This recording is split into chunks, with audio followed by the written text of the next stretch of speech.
Ayat renungan kita hari ini terdapat dalam Roma 9 ayat 33. Dan siapa yang percaya kepadanya tidak akan dipermalukan.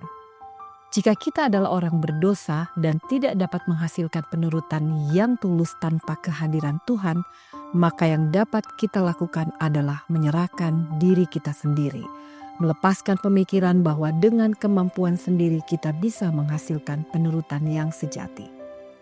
Kata penyerahan diri tidak muncul dalam Alkitab. Hal yang paling dekat adalah kata takluk yang ditemukan dalam Roma 9 ayat 30 hingga Roma 10 ayat 4. Jika demikian, apakah yang hendak kita katakan bahwa bangsa-bangsa lain yang tidak mengejar kebenaran telah beroleh kebenaran, yaitu kebenaran karena iman? Tetapi bahwa Israel sungguh pun mengejar hukum yang akan mendatangkan kebenaran, tidaklah sampai kepada hukum itu. Mengapa tidak? Karena Israel mengejarnya bukan karena iman, tetapi karena perbuatan. Mereka tersandung pada batu sandungan. Batu sandungan itu adalah Yesus. Saudara-saudara, keinginan hatiku dan doaku kepada Tuhan ialah supaya mereka diselamatkan. Sebab aku dapat memberi kesaksian tentang mereka bahwa mereka sungguh-sungguh giat untuk Allah, tetapi tanpa pengertian yang benar.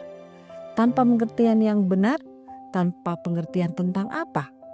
Sebab oleh karena mereka tidak mengenal kebenaran Allah dan oleh karena mereka berusaha untuk mendirikan kebenaran mereka sendiri, maka mereka tidak takluk kepada kebenaran Allah.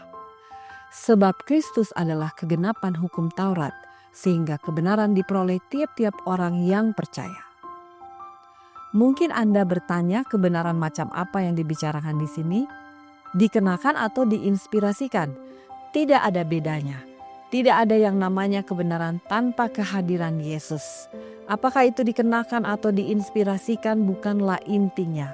Orang yang tersandung dan orang yang tidak mengenal kebenaran, baik kebenaran yang dikenakan atau kebenaran yang diinspirasikan, keduanya adalah orang yang mencoba menjalankan kebenaran dengan kekuatan sendiri. Perhatikan bahwa mereka belum menyerahkan diri mereka sendiri. Di sini tidak berbicara tentang menyerahkan hal-hal lain, melainkan menyerahkan diri. Ada perbedaan besar antara menyerahkan sesuatu dan menyerahkan diri. Orang yang berkemauan keras yang berhenti merokok, minum minuman alkohol, dan berpesta pora, namun tanpa kehadiran Kristus, bisa saja menjadi anggota gereja yang baik. Tapi dalam hal itu, siapa yang berhasil berhenti melakukan semua itu? Orang itu yang telah berhasil. Dengan demikian, bahkan perilaku baiknya tetap merupakan dosa karena dia hidup terpisah dari kehadiran Kristus.